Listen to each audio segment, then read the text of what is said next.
চতুর্মুখী লড়াই এবং সেই লড়াইয়ে অবশ্যই আজকে নজর থাকছে আসানসোল দক্ষিণের দিকে। আদিবাসী এবং তপশিলি জাতির ভোটারদের মন পাওয়া বিজেপির জন্য বড় চ্যালেঞ্জ।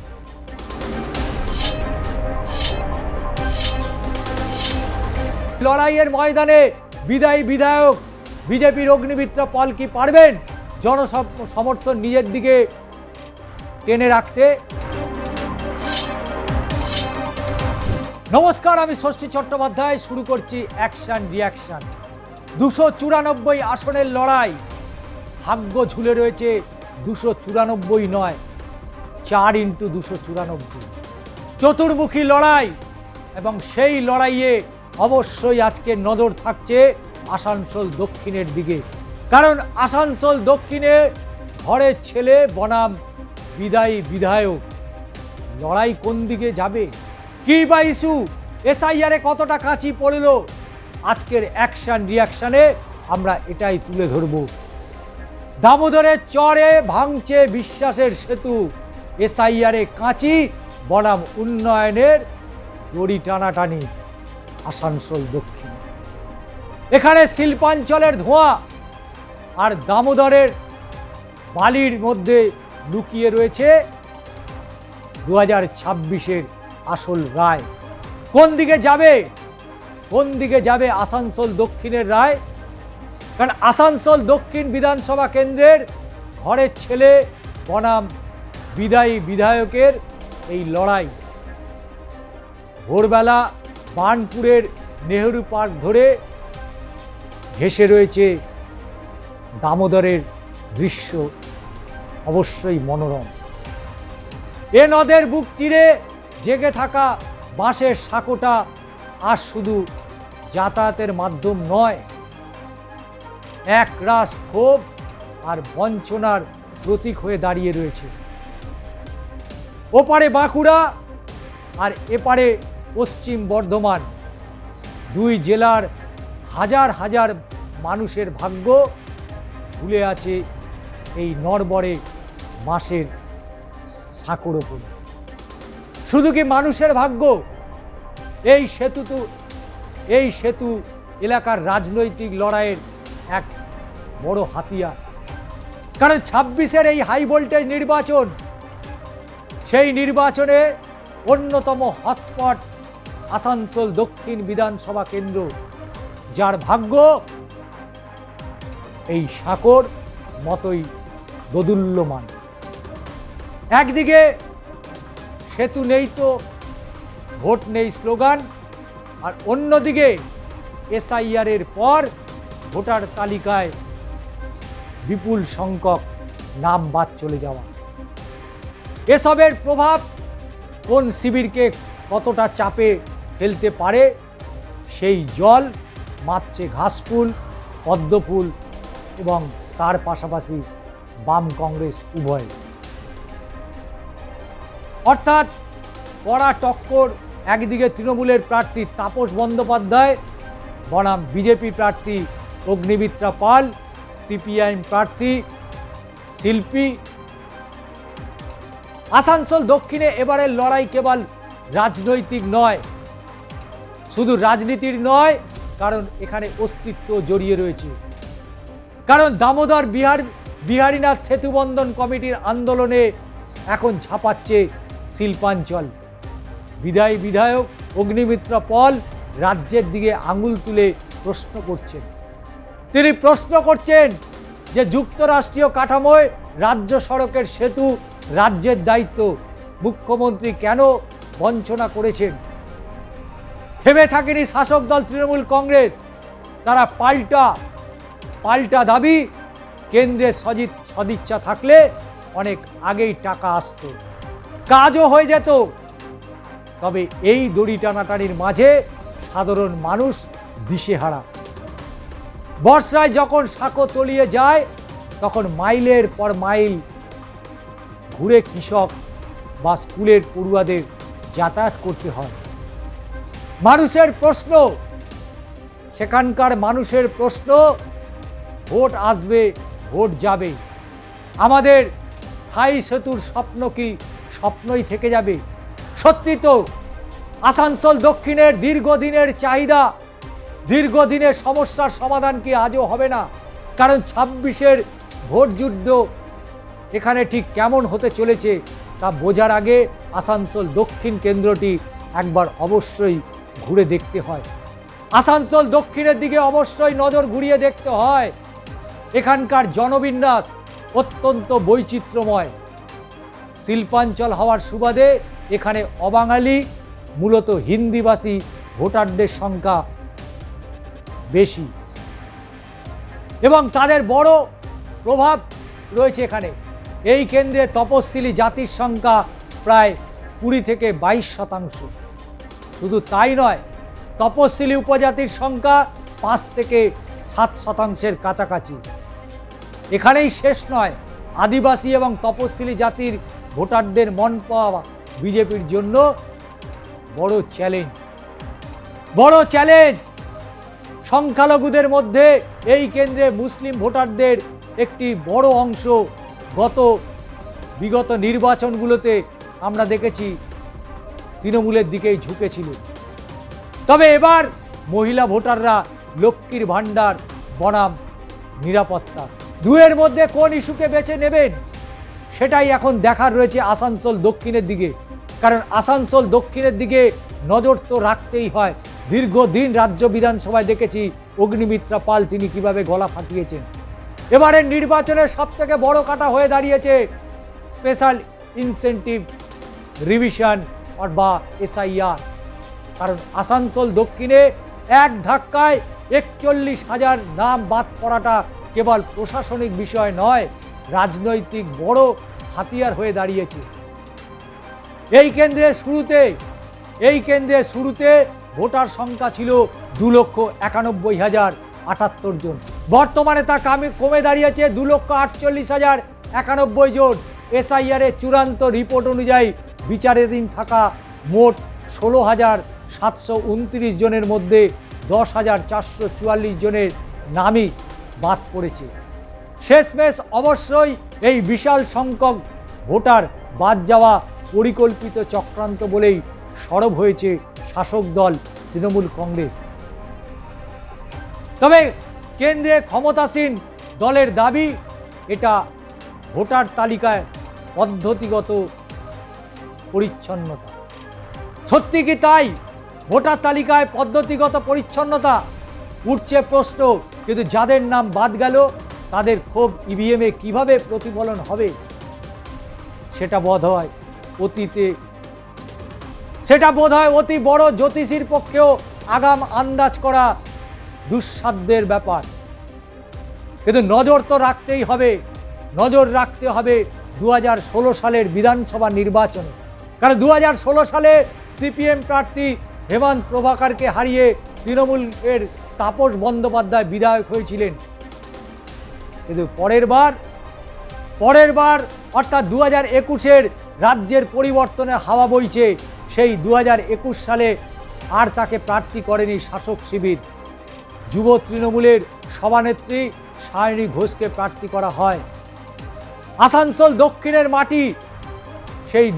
মাটি কামড়ে পড়ে থেকেও তিনি বিজেপির অগ্নিমিত্রা পালের কাছে পরাজিত হয়েছিলেন। এরপর অবশ্যই ধীরে ধীরে আসানসোলের হাওয়া ঘুরতে শুরু করল। সালটা 2014 সাল থেকে দেশের মোদি হাওয়া ভেসে আসানসোল বিজেপির বাবুল সুপ্রিয়কে দুবারের সাংসদ হিসাবে লোকসভায় পাঠিয়েছিল সেই আসানসোল দক্ষিণের মানুষ। কিন্তু পরে উপনির্বাচনে বিজেপিকে হারিয়ে সাংসদ হন তৃণমূলের তারকা প্রার্থী শত্রুঘ্ন সিনহা। 2024-এর লোকসভা নির্বাচনে শত্রুঘ্ন সিনহাই জিতে এসেছিলেন আসানসোল থেকে। এবার 26-এর সেই যুদ্ধ, দীর্ঘ প্রতীক্ষিত সেই 26-এর যুদ্ধ, আর সেই 26-এর যুদ্ধের ময়দানের লড়াই ঘরের ছেলে বনাম বিধায়ক। 2021 সালের আসানসোল দক্ষিণের বিজেপির তারকা প্রার্থী অগ্নিমিত্রা পলের বিরুদ্ধে লড়াইয়ে ঘাসফুল শিবিরের সৈনিক ছিলেন সায়নী ঘোষ। কিন্তু সেই সায়নী বহিরাগত তকমা আর পদ্মের ঝড়ে এক প্রকার খড়কুটোর মতো উড়ে গিয়েছিল। বিধায়ক হয়েছিলেন অগ্নিমিত্রা পল, তবে 26-এর সমীকরণ বদলাচ্ছে। তৃণমূল ফিরেছে পুরনো চালে তথা ঘরের ছেলে তাপস বন্দ্যোপাধ্যায়কে প্রার্থী করেছে, যিনি আগে এই কেন্দ্রের বিধায়ক ছিলেন। আসানসোল দুর্গাপুর উন্নয়ন পর্ষদের চেয়ারম্যান এবং শুধু তাই নয়, মেয়রও ছিলেন তিনি। তাই তৃণমূলের দাবি তাপস বন্দ্যোপাধ্যায়ের হাত ধরে এলাকায় প্রভূত উন্নয়ন হয়েছে। সায়নী ছিলেন সাময়িক বিচ্যুতি, এটা মানছে শাসক দল তৃণমূল কংগ্রেস।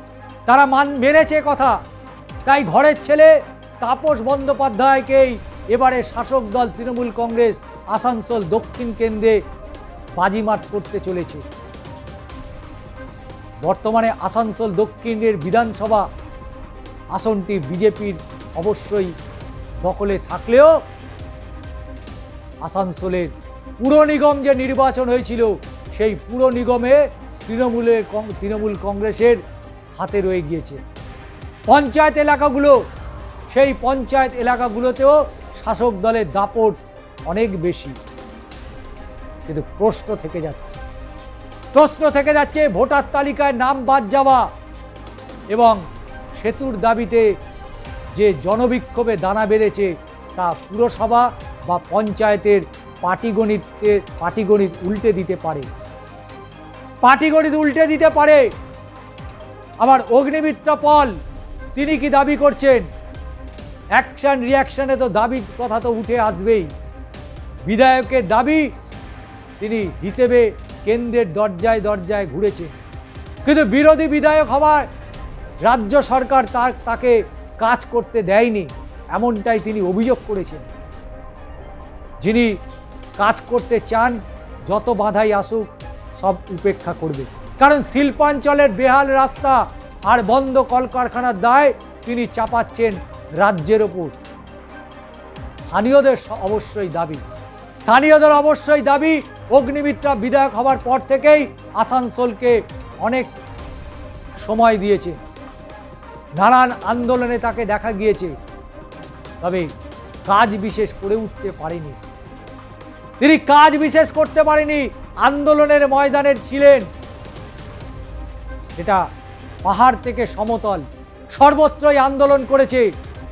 কিন্তু বর্তমানে আসানসোল দক্ষিণ বিধানসভার আসনটি বিজেপির দখলে থাকলেও আসানসোল পুর নিগম তৃণমূল কংগ্রেসের দখলেই রয়ে গেছে। এখানে লড়াই রয়েছে, প্রতিটা ইঞ্চিতে লড়াই রয়েছে। কিন্তু দীর্ঘদিন ধরে সেই আসানসোল বিজেপি দখল করেছিল, কিন্তু বাবুল সুপ্রিয়র পর থেকে সেখানে রং বদলেছে, গেরুয়ার বদলে সবুজ হয়েছে এবং সে সবুজ অভিনেতা শত্রুঘ্ন সিনহার হাত ধরেই। কারণ আসানসোলের লোকসভায় মানুষ বিপুল পরিমাণে ভোট দিয়েছিল শত্রুঘ্ন সিনহাকে। সেই শত্রুঘ্ন সিনহার হাত ধরে ধীরে ধীরে কিন্তু সময় বদলেছে। রায়গঞ্জ যেমন একদা কংগ্রেসের দুর্গ হয়ে আজ তৃণমূল বিজেপির লড়াইয়ের ক্ষেত্র, ঠিক তেমনই আসানসোল দক্ষিণও অনেকটাই সেই পথে। এদিকে বাম এবং কংগ্রেসের সমর্থন তলানিতে ঠেকেছে। তাই দুই মূল লড়াই তৃণমূল বনাম বিজেপি। তবে সাম্প্রতিককালে আরজিকর কাণ্ড থেকে শুরু করে ভোটার তালিকায় নিয়ে প্রশাসনিক জটিলতা, আরজিকর থেকে ভোটার তালিকা নিয়ে জটিলতা, এই ইস্যুগুলো সাধারণ মানুষের মনে গভীর রেখাপাত করেছে। আর তাই আসানসোল দক্ষিণ এবার কিন্তু লড়াইয়ের ময়দানে উঠে আসছে। তাই লড়াইয়ের ময়দানে বিদায়ী বিধায়ক বিজেপির অগ্নিমিত্রা পল কি পারবেন জনসমর্থন নিজের দিকে টেনে রাখতে? এসবের মাঝে অবশ্যই সিপিএমের প্রার্থী রয়েছে শিল্পী হালদার। তিনি অবশ্য অন্য সুরে প্রচার সারছেন। তিনি বলছেন বামফ্রন্টের ইশতেহার প্রকাশিত প্রতিটি কথায় অক্ষরে অক্ষরে মেনে চলতে হবে, মেনে চলতে হবে। সেই কারণে তিনি চাইছেন, তিনি বলছেন 2011 সালে রাজ্যের পালা বদলের পর রাজ্য রসাতলে নাকি চলে গিয়েছে। একদিকে মন্দির, একদিকে মসজিদ, আর অন্যদিকে সীমাহীন দুর্নীতি। এই দুয়ের বিরুদ্ধেই আমাদের এই লড়াই। কিন্তু সেই লড়াই কতটা দিতে পারবে? তিনি বলছেন বিকল্প বামপন্থার প্রতিষ্ঠার মানুষ এবার চাইছেন বামফ্রন্ট পুনরায় আসুক, তাহলে রাজ্যের শিক্ষা কর্মসংস্থানের সুযোগ আসবে। আজকের অ্যাকশন রিয়াকশন আমরা আসানসোল দক্ষিণের বেশ কিছু বিষয় তুলে ধরলাম। তবে আসানসোল দক্ষিণের অলিগলি এখন উন্নয়নের হিসাব মেলাচ্ছে। একদিকে লক্ষ্মীর ভাণ্ডার ও তৃণমূলের পুরনো অভিজ্ঞ প্রার্থী তাপস বন্দ্যোপাধ্যায়, আর অন্যদিকে মোদি ম্যাজিকে এগিয়ে নিয়ে যেতে বিজেপির প্রার্থী অগ্নিমিত্রা পল। আগামী দিনের এই অগ্রাসী রাজনীতি কোন দিকে মোড় নেয়? শেষ পর্যন্ত দামোদরের পাড়ের মানুষ যদি নো ব্রিজ নো ভোট দাবিতে অনড় থাকেন, তবে যে কোনো বড় শক্তি কপাল পুড়তে পারে, যে কোনো বড় শক্তির কপাল পুড়তে পারে। শিল্পাঞ্চলে ধোঁয়া আর দামোদরের বালির মধ্যেই লুকিয়ে রয়েছে 2026-এর আসল রায়। আজকের অ্যাকশন রিয়াকশন কেমন লাগলো অবশ্যই জানাতে ভুলবেন না। এবং তার পাশাপাশি আসানসোল দক্ষিণ নিয়ে আমরা যে বিশ্লেষণ দিলাম, কারণ রাজনৈতিকদের যারা রয়েছেন তারা মনে করছেন আসানসোল দক্ষিণ নজর থাকবে, এবং নজর এ কারণেই থাকছে কারণ একদিকে বিধায়ক বনাম ঘরের ছেলে। তাই এই আসানসোল দক্ষিণ আজকের অ্যাকশন রিয়াকশনে আপনাদের মতামত অবশ্যই জানাবেন, এবং পরবর্তী ভিডিওতে আবারও দেখা হচ্ছে। আজ এখানেই বিদায় নিচ্ছি।